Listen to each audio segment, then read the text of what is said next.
அஸ்ஸலாமு அலைக்கும் சுவை விரும்பிகள். சுரக்காய் சட்னி செய்ய போறோம். வாணலி அடுப்புல வச்சு, வாணலி சூடானதும் எண்ணெய் சேர்த்துக்கோங்க. எண்ணெய் நல்லா காஞ்சதும், நான் ஒரு சுரக்காய தோலெல்லாம் சீவிட்டு 2ஆ கட் பண்ணி வச்சிருக்கேன். அதில உள்ள விதையெல்லாம் எடுத்துட்டு, பொடிசா கட் பண்ணி சேர்த்துக்கோங்க. பிறகு காரத்திற்கேற்ப காஞ்ச மிளகாய் சேர்த்துக்கோங்க.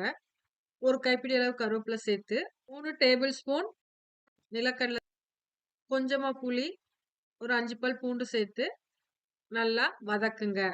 இந்த சொரக்காய், மிளகாய், கருவேப்பிலை, காஞ்ச மிளகாய் எல்லாம் நல்லா வதங்கி வந்ததும், ஒரு 5 சின்ன வெங்காயம் சேர்த்து அதையும் நல்லா வதக்குங்க.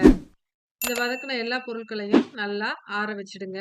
பிறகு ஒரு மிக்ஸி ஜார்ல மாத்தி தேவையான அளவு உப்பு சேர்த்து, கொஞ்சமா தண்ணி சேர்த்து நல்லா அரைச்சு எடுத்துக்கோங்க. பேன் அடுப்புல வச்சு கொஞ்சமா எண்ணெய் சேர்த்து சூடானதும் கடுகு, உளுந்து, காஞ்ச மிளகாய், கருவேப்பிலை தாளிச்சு இந்த சட்னியில சேர்த்துக்கோங்க. இப்ப நமக்கு சொரக்காய் சட்னி ரெடி ஆயிருச்சு. சேனலை சப்ஸ்கிரைப் பண்ணுங்க.